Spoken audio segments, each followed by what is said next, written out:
And what do I tell the person who is too tired to go on? What do I tell the one who says, I'm too tired? God said, tell him, I got tired too.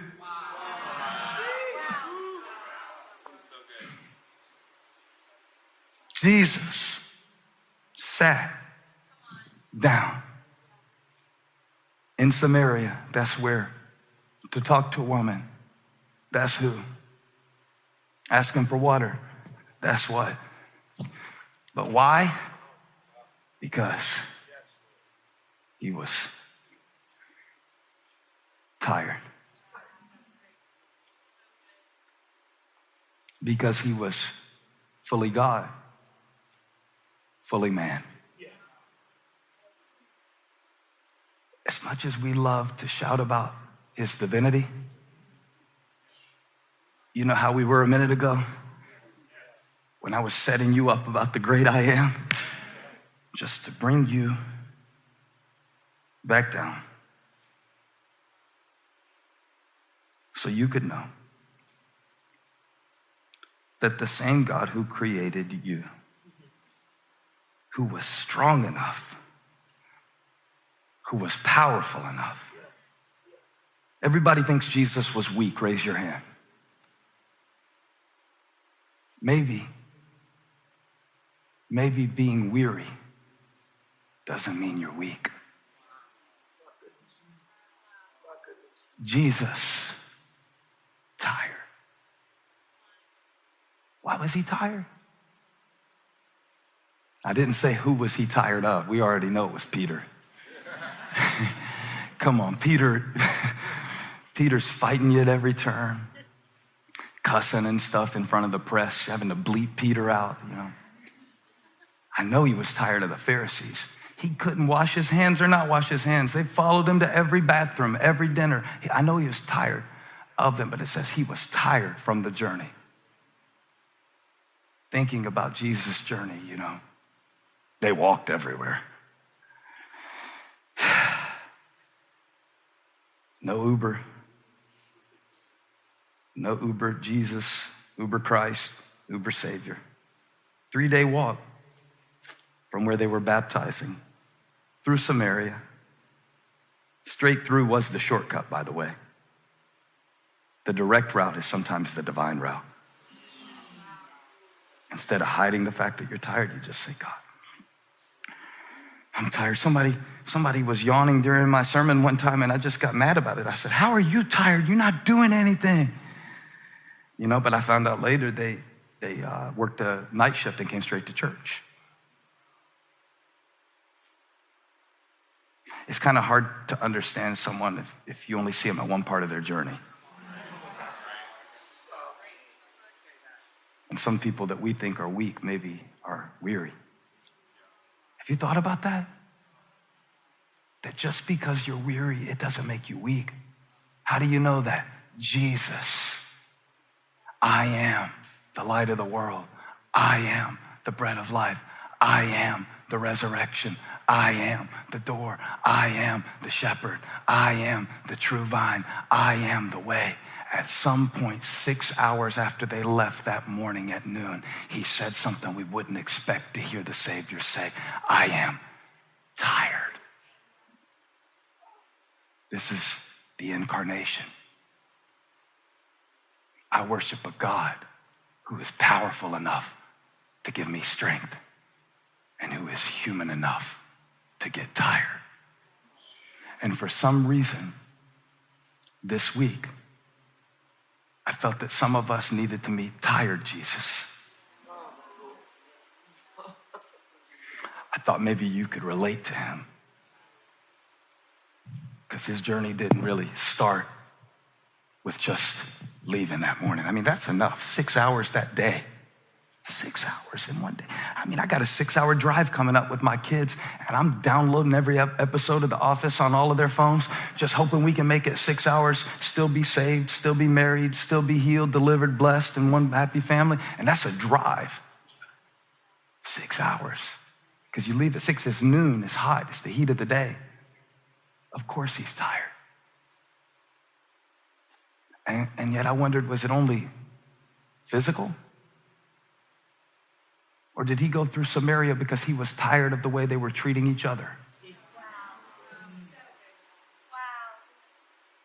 Why was he tired? Why did he come? To abolish the barriers, full of grace and truth, and we beheld his glory. His journey didn't start in Bethlehem. In the beginning was the Word, and the Word was with God, and the Word was God, and the Word became flesh. That's a long trip. From the sapphire seal of heaven to the dusty streets of Samaria, of course he was tired. Even youth will grow weary and stumble. But those who wait on the Lord, I'm waiting on God right now. I'm waiting. Somebody say, I'm waiting. I'm waiting. I'm waiting. And I'm weary. And I'm not going to lie to you. I'm weary. I mean, this is getting old. And some of y'all want to cuss right now. Don't do it in the chat. They'll block you. But even in your mind, you're like, I'm sick of this. I am sick of this.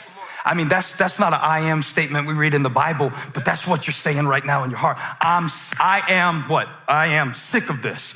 I am sick and tired. I am tired of fighting battles. Now, the thing about me, some people say when they get tired, they start laughing. Not me. When I get tired, I get mean. How many of you, when you get tired, that's why when you had to pull me out of the elevator in Australia and I was about to fight that guy after I preached, I mean, I had just finished giving the invitation too. If you're here today, the Lord says, come. And that dude said something sideways to me. And my uncle taught me to hit him with your elbow if you can get close enough. And I was cocking the elbow and Chunks pulled me back. He said, I was jet lagged. I had preached 23 times in 4 days. They were preaching me to death at Hillsong Church.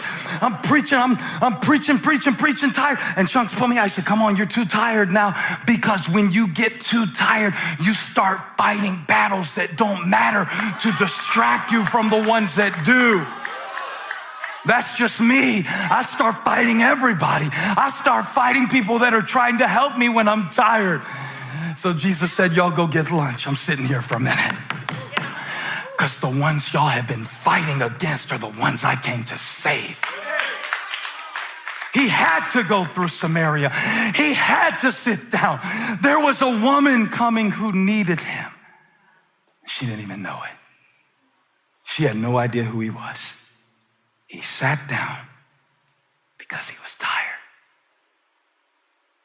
I mean, you don't have to do anything right now. Just sit down and receive this word. That the Son of God got tired. The Son of God got tired.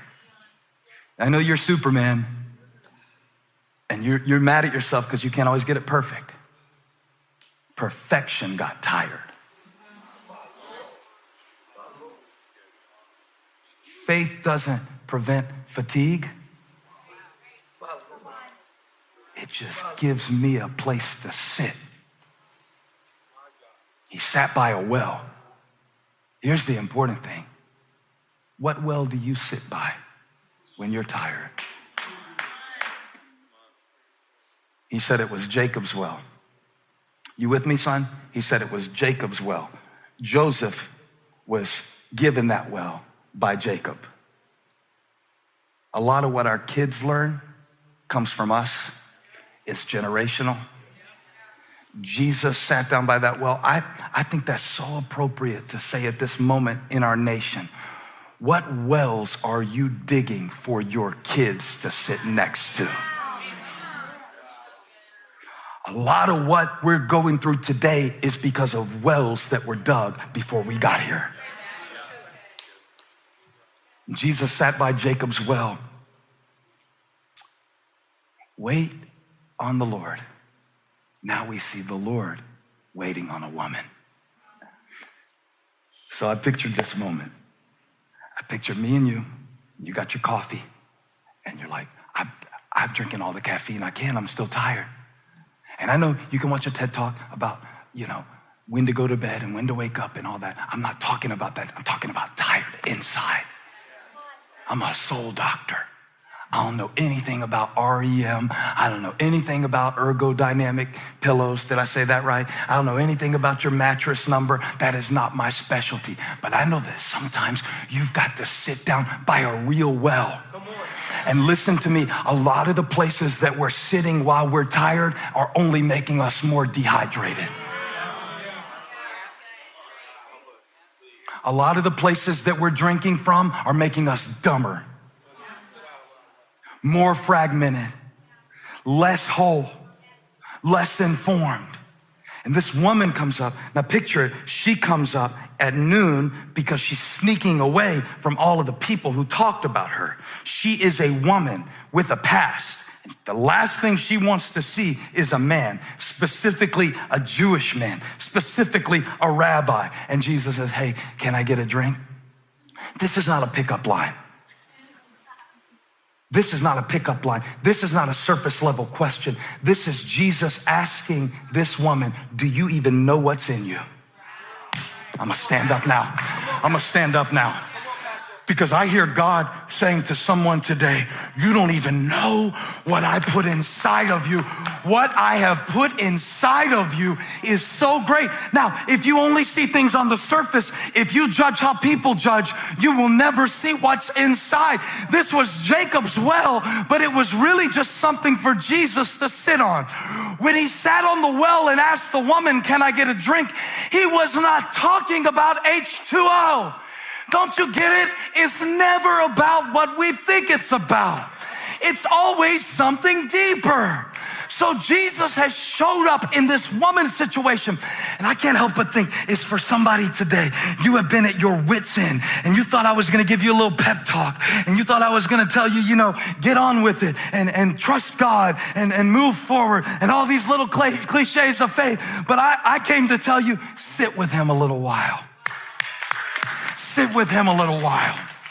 Sit with him a little while. Sit with him and see who you really are. Sit with him a little while. I'm just going to confess to you, I've been sitting by the wrong wells a lot of the time. I've been depending on people to inform me about who I am. I've been depending on what I see with my eyes to tell me how it is. But there is a well that does not come from an external source and you can't see the pipes. There is within you a spirit that is greater than whatever is going on around you. Greater is he that is in me. I'm trying to shout sitting down so you can know. He sat on the well so she could see what was within her. And I believe God is revealing some things to us in this season. I believe God is revealing to his church in this season that he has made us for a time when the world is so divided, when he has made us for a time that the world is so apathetic.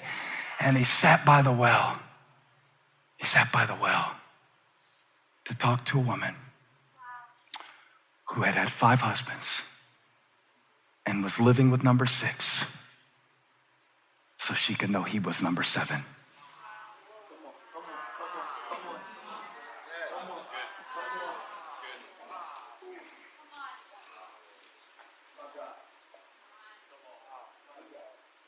On the first day, God worked. On the second day, God worked. On the third day, God worked. On the fourth day, God worked. On the fifth day, God worked. On the sixth day, God worked. What did he do on the 7th?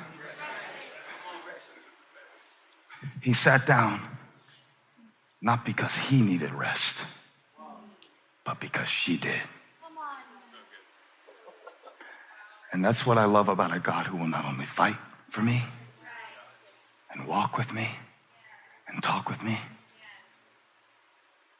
but God said to tell you this week, he is the God who will come through 41 generations and go through Samaria just to sit with you. Just to sit with you. Sit with him for a minute. He might show you something that is within you that nobody else noticed. This woman had been passed around like the jar that she carried to the well that day. She knew what it was to feel used. Did he sit down at the well that day because he was tired? because she was. You're tired of being used by people. You're tired of being manipulated by people. Sit with me. Because I'm not seated where you're seated. When I sit with him, he has seated me with him in heavenly places, far above every ruler and principality. You say, I'm tired. God said, me too. I'm tired of seeing how people treat one another too. I'm tired of the injustice too. That's why I came in the form of a man, so that I could be what man could never be. I came to hang on a cross and say, it is finished, so that you can rest. I know we got work to do, but can we sit for a minute? Can we just sit with him for a minute? By the well that will never run dry. Some of us passed E a long time ago. The tank has been empty a long time. So God says, I want you to sit with me. When you sit with me, you will see with me. When you sit with me, who is this for? Just raise your hand right now in the room. Raise your hand in the chat. Say, this is for me.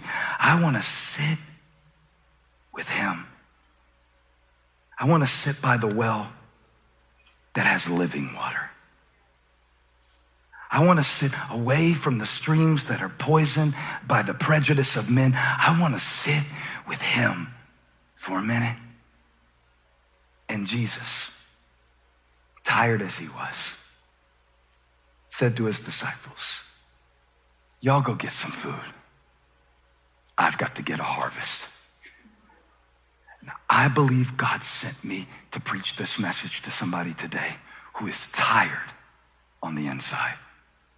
And no amount of sleep, no amount of Netflix and numbing it, and no amount of pacing the floors is going to solve it. And I believe God brought you into his presence today for a reason. And I think he woke me up at 3 in the morning this night, the night before, so that I could feel a little bit physically while I preach this, how you've been feeling before we got here. How Jesus felt was how the woman felt. Even youth will grow tired and weary, and young men will stumble and fall, but they that wait on the Lord will renew their strength. And God said, even if you don't have the patience to wait for me, I'm waiting for you. When you are tired, you must be very careful that you do not become dehydrated. You have got to drink this water. You have got to drink this word. You have got to drink this worship. You have got to move away from wells that will never quench your thirst. And you have got to receive the water that flows from within. In the beginning was the Word, and the Word was with God. And the reason that you came to church today is God wanted to give you water. He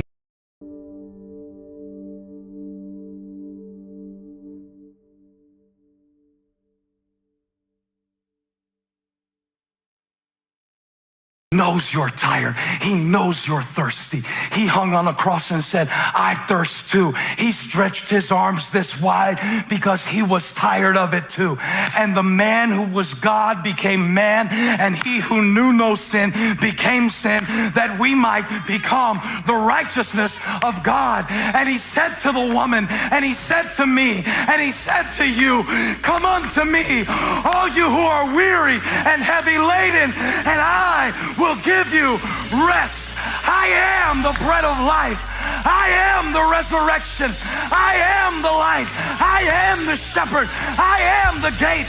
I am the way. I am the vine. I am the seventh man. Hey, thank you for watching. Make sure you subscribe to this channel so you don't miss a single video or live stream, and share this video with a friend. And don't forget, you can join me live every Sunday. Thanks again for watching.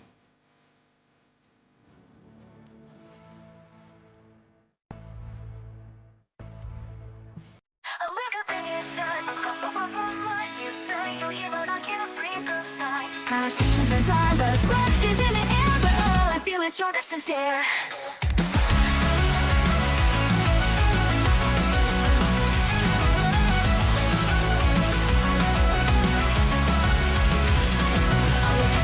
Time across the world's all mine. You say you're here, but I can't read the signs. Conversations in silence, questions in the air, but all I feel is your distant stare.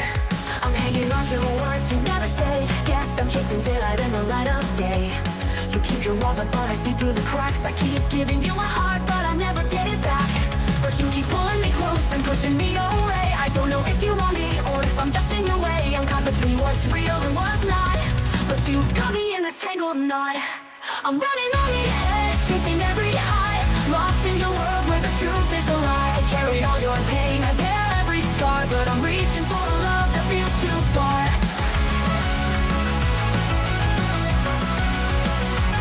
You don't ask about me, but I always wanna know who you are, what you feel, but you never let it show. I'm giving all I have, but it's never enough. Trying to be the hero, but this love's too rough.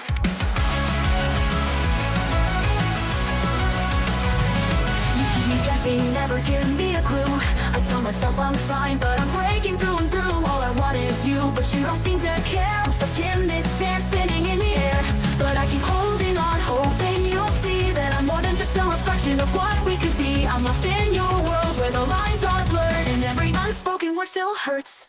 I'm running on the edge, chasing every high, lost in your world where the truth is a lie. I carry all your pain, I bear every scar, but I'm reaching for a love that feels too far. I know you're a mess, and I am too, but I take all you're broken just to be with you. You're the storm I can't escape, the calm I never find, but I keep on chasing, losing my mind. Running on the edge till I fall. I don't care if you don't catch me at all. I give it all just to feel you near, even if it's only in my fear.